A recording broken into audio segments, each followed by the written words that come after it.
Srimati Mahua Maitra.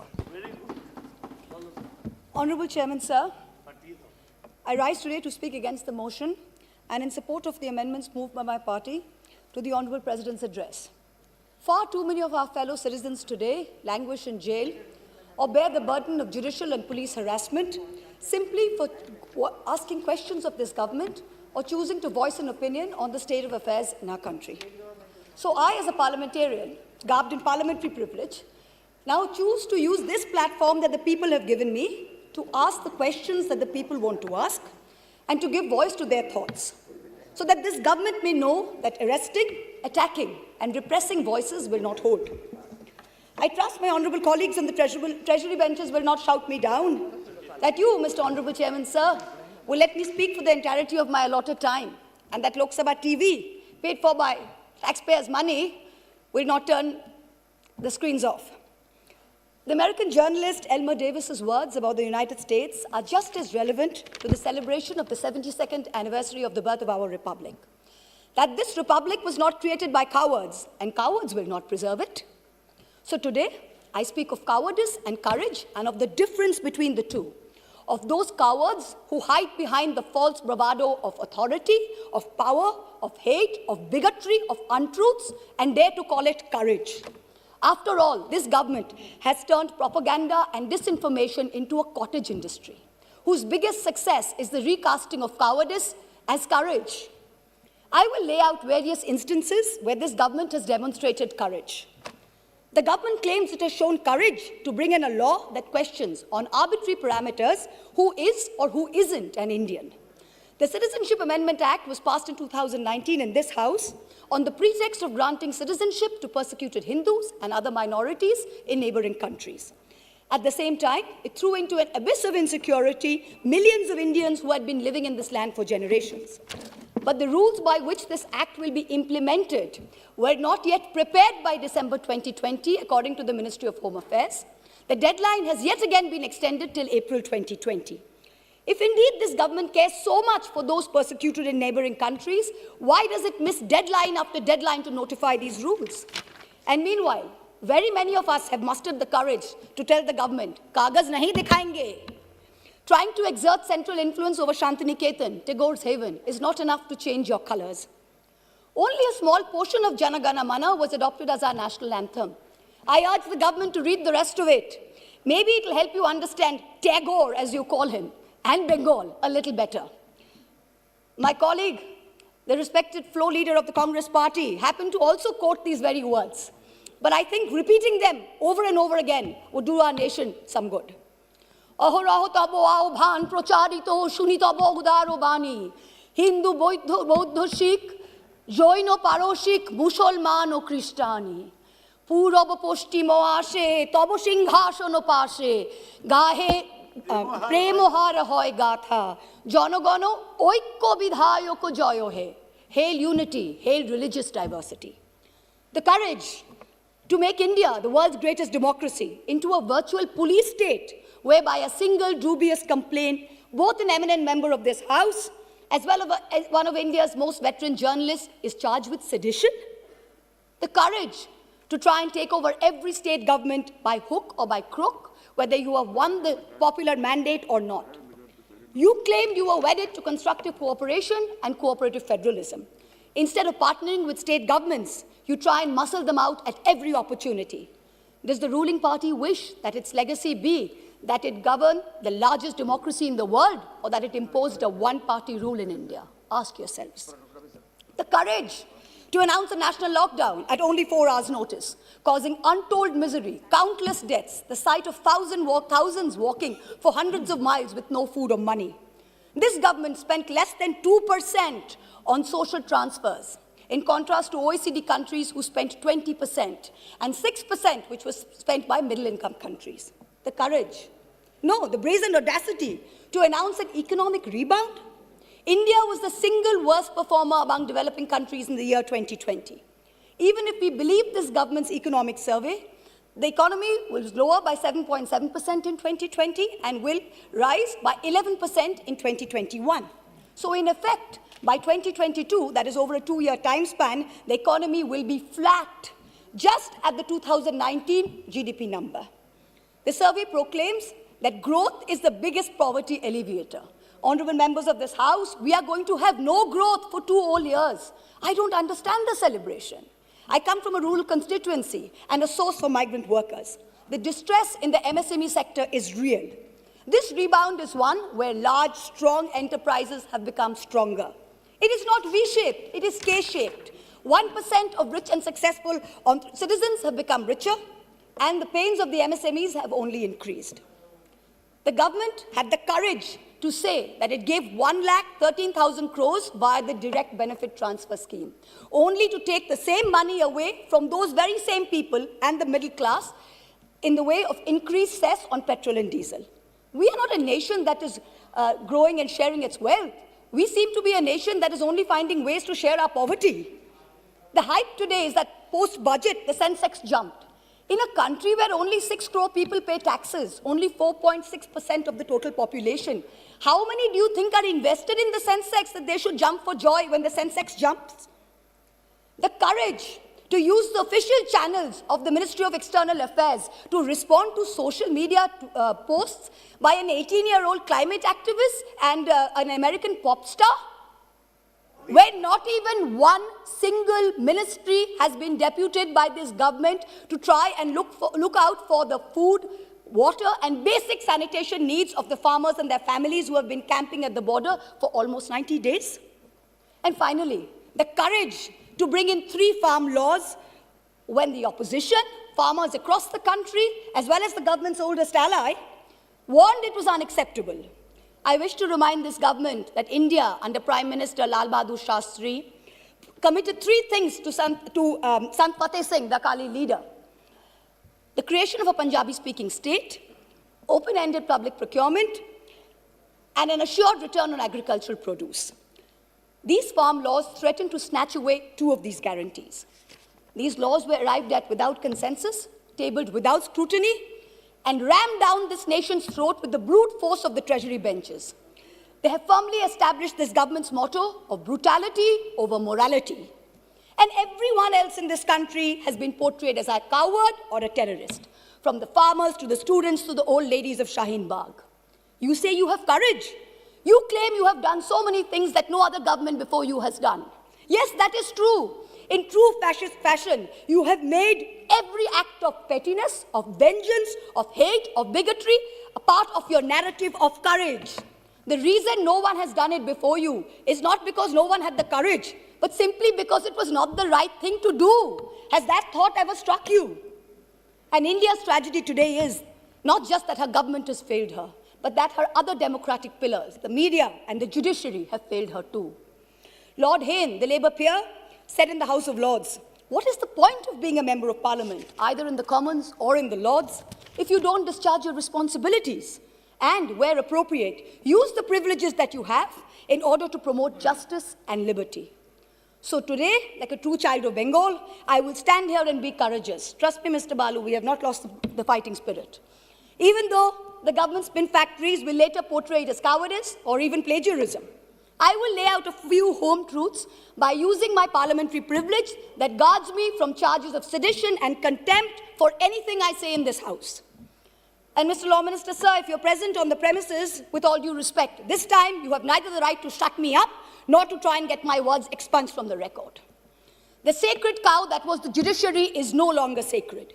It stopped being sacred the day a sitting Chief Justice of this country was accused of sexual harassment, presided over his own trial, cleared himself, and then proceeded to accept a nomination to the upper house within 3 months of retirement, replete with Z+ security cover. The judiciary stopped being sacred when it chose to squander the greatest opportunity that any bench of the highest court of this land has ever seen to reinforce the founding principles of our democratic republic and to uphold the rights enshrined in Part 3 of our Constitution. One second, please. Please, Mo. He cannot discuss in the House. Please, wait. And Nishikant Dubey is a point of order. The minister is on his legs. Please, 1 second, please. Yes, Minister. 352(5). 352 point of order, 352(5). Yes. Prem Chandra ji. She cannot discuss. 352(5). the chief ये justice, the कहता है, conduct sir, of the chief justice of India Let the minister. here, without giving the prior notice and approval of your chair.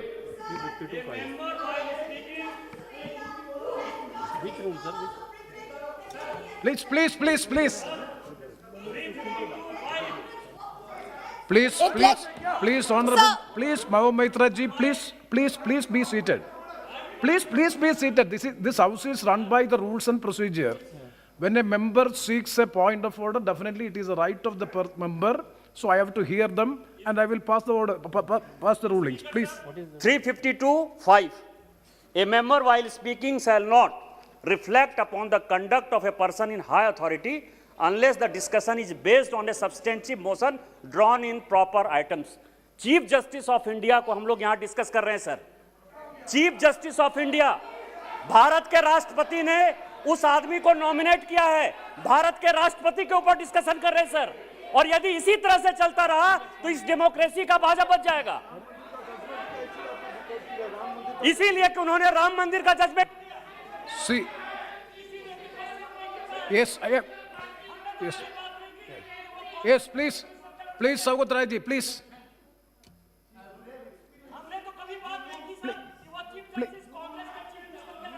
Please. Saugat Rai ji, please. Please. Hey, please.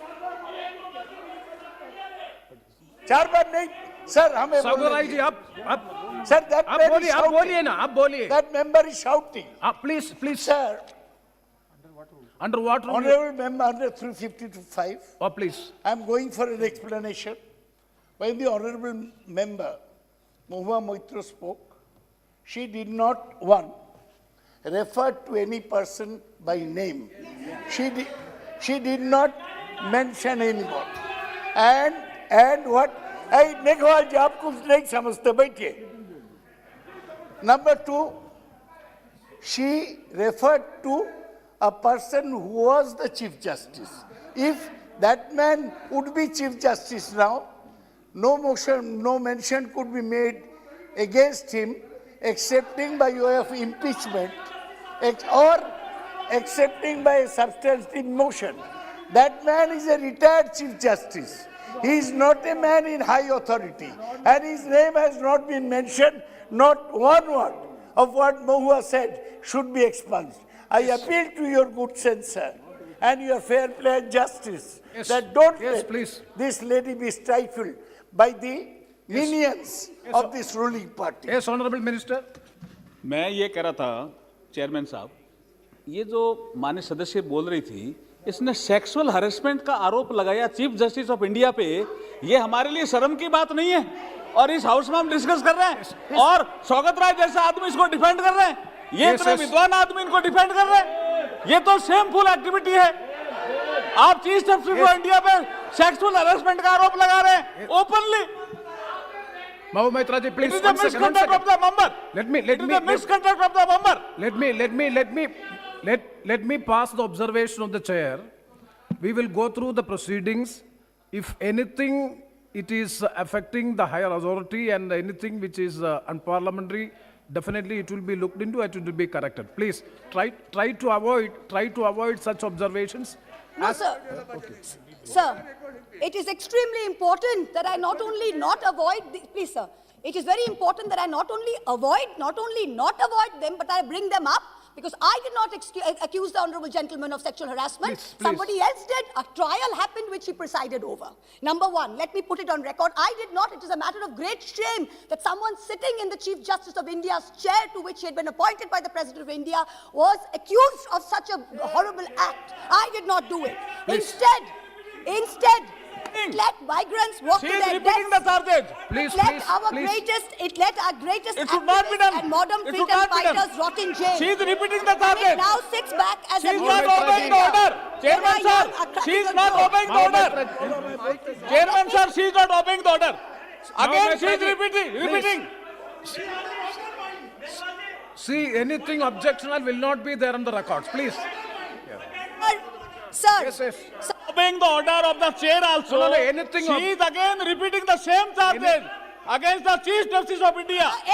Sir, Please, is it please. on?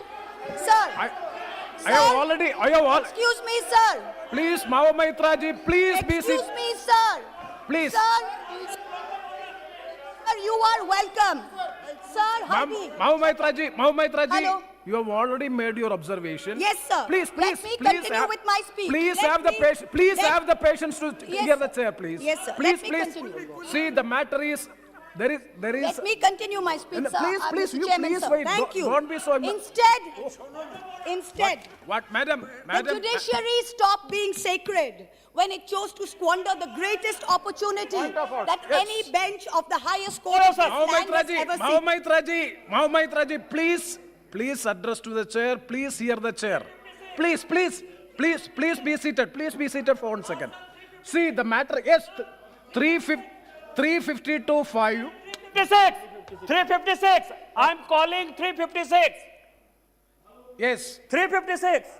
The Speaker, after having called the attention of the House to the conduct of a member who persists in irrelevance or in tedious repetition, either in own arguments or the arguments used by other members in debate, may direct that member of discontinue the speech. Again, he is repeating, sir. Yes. आपके observation के बाद again he is repeating. Nishikant Dubey ji, wait. Nishikant Dubey ji, we have already disposed of the issue. Yeah.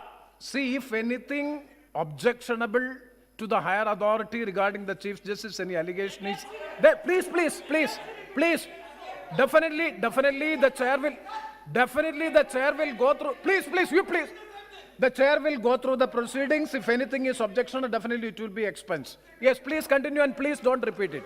Sir, the judiciary stopped being sacred when it chose to squander the greatest opportunity that any bench of the highest court of this land has ever seen to reinforce the founding principles of our democratic republic and to uphold the rights enshrined in Part 3 of our Constitution. Instead, it let migrants walk to their deaths, it let our greatest activists and modern fighters rot in jail, and it now sits back as a mute spectator when our young are prosecuted for cracking a joke. The judiciary seems to have forgotten the constitutional principle of separation of powers, that Parliament and Parliament alone can legislate. If something is bad in law, then the courts can strike it down or stay it on grounds of unconstitutionality. But unless it is so, the courts must do nothing. The government alone must face the consequences.